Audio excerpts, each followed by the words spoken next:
হরে কৃষ্ণ, জয় রাধে, হর হর মহাদেব। তো এই যে পূর্ণিমা, এই পূর্ণিমার ব্রত আপনারা যে করছেন বা পূর্ণিমার দিনে কি করবেন কি করবেন না, যে সমস্ত নিয়ম কানুন এবং পূর্ণিমার দিনে কত কিছু উপায় রয়েছে যা আপনাদের জীবনে পরিবর্তন ঘটবে, আপনার পারিবারিক সাংসারিক সুখ সমস্ত কিছু এইসব ভোগ বিলাসের যাতে পান, এই জন্য তো পূর্ণিমার ব্রত মায়েরা করে, তাই না? তো পূর্ণিমা ব্রত কেন করে, পূর্ণিমা ব্রত করলে কি ফল হয়, এবং এই পুরুষোত্তম মাস যা আপনারা মল মাস নামে জানেন, অধিক মাস নামে জানেন, এর আগেও বলেছি যে মহাদেবের জন্য প্রদোষ ব্রত করলে কি হয়, ভগবান বিষ্ণুর জন্য একাদশী ব্রত এই পুরুষোত্তম মাসে করলে কি হয়। তো আজ এই পূর্ণিমা করলে কি হবে জানুন। তো আগে জানুন যে এই পূর্ণিমা ব্রত আপনারা কবে করবেন বা এই পূর্ণিমা কবে পড়েছে এই পুরুষোত্তম মাসে, অধিক মাসে। সেই দিনটি হচ্ছে 16ই জ্যৈষ্ঠ, 31শে মে, রবিবার দিন। এই দিন পূর্ণিমা আছে দুপুর 1টা 12 পর্যন্ত। তো এই যে পূর্ণিমার যে স্নান আদি, দান পূর্ণ ইত্যাদি আপনারা সকাল সকাল করবেন। সব থেকে শুভ হচ্ছে যখন সূর্য উদয় হয়, তখন যদি আপনারা স্নান করতে পারেন, সব থেকে শুভ। ঠিক আছে? আর তো রইলো দুপুর 1টা 12 পর্যন্ত আপনারা দান পূর্ণ যজ্ঞাদি যত কিছু করেন, পুজো পাঠ সমস্ত কিছু সকালেই তো হয়, তো করবেন। করলে আপনারা যথাযথ ফল লাভ করতে পারবেন। তো এই ব্রত, এই যে পূর্ণিমার দিনে যে রাত্রিদেবকে চন্দ্রদেবকে অর্ঘ্য দেয় কিভাবে দেবেন, এবং পূর্ণিমার দিনে মায়েরা ব্রত করে কিভাবে ব্রত করতে হয়, কেন ব্রত করে শুনুন শাস্ত্র কি বলছে। এই যে পূর্ণিমার দিন না, তার চন্দ্রমার বিশাল ক্ষমতা বেড়ে যায়। এই দিন যারা পূর্ণিমা ব্রত করে তাদের জীবনে কোনো কাজ আটকে থাকে না, সমস্ত কাজ তার পূর্ণ করে দেয় ভগবান মহাদেব, ভগবান বিষ্ণু। এই জন্য পূর্ণিমার দিনে সত্যনারায়ণ ব্রত কথাও হয়। যারা পূর্ণিমা ব্রত করছে না, তাদের বাড়িতে সুখ সমৃদ্ধির জন্য সত্যনারায়ণ ব্রত কথা এদিন হয়। যেমন আমরা একাদশীর দিনে কি করি, দশমী যুক্ত একাদশী আমরা করি না, দ্বাদশী যুক্ত একাদশী করি, তাই তো? কিন্তু তেমনি প্রদোষ আবার কখন করা হয়, ঠিক সন্ধ্যাবেলা প্রদোষ কালে হচ্ছে মহাদেবের প্রদোষ। তো প্রদোষ কাল যেদিন পড়ে সেদিন আমরা ত্রয়োদশীতে প্রদোষ ব্রত করে থাকি মহাদেবের নিমিত্ত। তেমনি এই পূর্ণিমা, পূর্ণিমা আমরা কখন করব, যেই দিন যেই দিন সন্ধ্যাবেলা বা রাত্রিবেলা চন্দ্রদেবকে আমরা দর্শন করতে পারবো, অর্থাৎ সেই দিন হবে পূর্ণিমা। তাহলে দেখুন, পূর্ণিমা ব্রত কিন্তু আমরা করব তার পরের দিন, অর্থাৎ আমি কি বললাম, পূর্ণিমা কবে, যেহেতু দুপুর 1টা 12 পর্যন্ত আছে, সেই জন্য 16ই জ্যৈষ্ঠ 31শে মে রবিবার দিন আমরা পূর্ণিমা ব্রত করব। কিন্তু চন্দ্রদেবকে কিন্তু সেদিন অর্ঘ্য দিতে পারবো না, তার আগের দিন দিতে হবে। কেন? কারণ দুপুর 1টা 12 পর্যন্ত আছে। তো তখনই মাহাত্ম্য হয় যখন রাতে আমরা চন্দ্রদেবকে দর্শন করতে পারি এবং তখন অর্ঘ্য দিতে পারি। এই জন্য অর্ঘ্য কিন্তু আগের দিন দিতে হবে।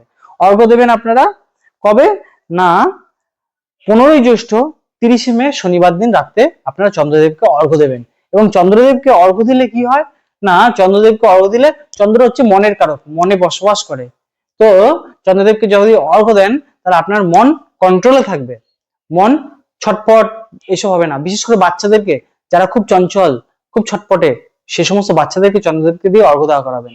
এবং চন্দ্রদেবের অর্ঘ্য দেওয়ার পরে চন্দ্রদেবের দিকে 5 মিনিট দর্শন, তার দিকে তাকিয়ে থাকবেন, এতে আপনার চোখের জ্যোতি বাড়বে। এবং আমরা যে সমস্ত ঔষধ খাই শরীরের রোগ নিরাময়ের জন্য, সমস্ত ঔষধ এই চন্দ্রের আলোতেই উদ্ভিদরা তাদের মধ্যে ঔষধি গুণ একসেপ্ট করে, মানে তৈরি করে। বুঝতে পারলেন? চন্দ্রের এত ক্ষমতা, চন্দ্রের আলো জ্যোতি এত ক্ষমতা।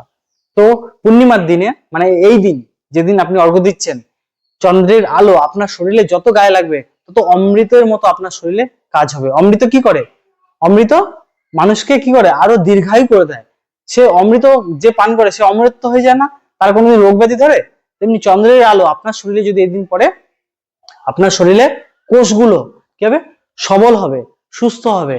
ওই জন্য চন্দ্রের দিকে, এই জন্য বললাম 5 মিনিট তাকিয়ে থাকবেন। 5 মিনিট তাকিয়ে থাকলে কি হবে, আপনার চোখের জ্যোতিশক্তি আরো বৃদ্ধি পাবে। তো এবার অর্ঘ্য, অর্ঘ্য কিভাবে দেবেন, এই দিন রাতে কাঁচা দুধ নেবেন এবং চাঁদি কিংবা রূপোর টুকরো ওই দুধের মধ্যে ফেলে চন্দ্রদেবকে অর্ঘ্য দেবেন। বুঝতে পারলেন? তো আর এই দিন ক্রোধ নিবারণেরও উপায় বলছি শুনুন। এই পূর্ণিমার দিন ওই যে কাঁচা দুধ নেবেন, কাঁচা দুধের মতো মুক্ত, এই মুক্ত, এই মুক্ত কাঁচা দুধের মধ্যে ডুবিয়ে রাখবেন। রেখে সকালবেলা এই মুক্তটাকে দুধ থেকে বের করে নেবেন। আর ওই দুধ, যে ব্যক্তি খুব ক্রোধালু, খিটখিটে, ঝগড়া করে, কথায় কথায় রেগে যায়, বিশেষ করে অনেক মায়েদের স্বামীরা আছেন এরকম হয়, তো তাদেরকে সেই দুধটা সেবন করাবেন, দেখবেন তার ক্রোধ শান্ত হয়ে যাবে এবং মস্তিষ্ক ঠান্ডা হবে, শান্ত স্বভাবের হবে, ক্রোধ দূর হয়ে যাবে। এই পূর্ণিমার দিনে এইভাবে এই উপায় করবেন। কোন দিন? যেদিন আপনি চন্দ্রদেবকে অর্ঘ্য দেবেন, ওই দিন রাত্রিবেলা এরকম রেখে ছাদের উপর রেখে দেবেন, দিয়ে কোনো কিছু চাপা দিয়ে রাখবেন। মানে চাপা দিয়ে মানে কোনো ধরুন একটি থালা বা গামলা যার মধ্যে ফুটো ফুটো থাকে, যাতে চন্দ্রের আলো সে তার মধ্যে প্রবেশ করতে পারে, ছিদ্র থাকে ছোট ছোট, বুঝতে পারলেন? সেরকম জিনিস, বা জাল, যাতে বাদুর বা পাখিরা এসে যাতে না বসতে পারে, বুঝতে পারলেন? জাল দিয়ে দেবেন, দিয়ে চাপা দিয়ে দেবেন আর কি, যাতে চন্দ্রের আলোর মধ্যে প্রবেশ করতে পারে। তাহলেই তো সেখানে কি বললাম, চন্দ্রের আলো সমস্ত ঔষধি গুণ তৈরি করে, বুঝতে পারলেন? তো এই যে এবার বলছি, এগুলো তো উপায় ছিল। এই দিন কি করবেন? মায়েরা কেন এই ব্রত করে না? মায়েরা এই ব্রত, বিশেষ করে কুমারী কন্যারা এই ব্রত করে থাকে। কেন না? তারা এই ব্রত করলে ভালো ঘর, ভালো বর স্বামী প্রাপ্তি হয়, এবং বিবাহের পরে তারা 32 পূর্ণিমার ব্রত করে, এবং যারা করে না তারা অবশ্যই 32 পূর্ণিমার ব্রত করুন। আমার চ্যানেলে আপনারা জুড়ে থাকুন, দেখবেন প্রত্যেকটা একাদশী, মহাদেবের জন্য প্রদোষ ব্রত, মহাদেবের নিমিত্ত যে কোনো ব্রত, এবং এই পূর্ণিমা ব্রত, অমাবস্যা ব্রত কবে পড়ে তার 2-3 দিন আগে থাকতে আপনাদেরকে আমি ভিডিও পৌঁছে দিই।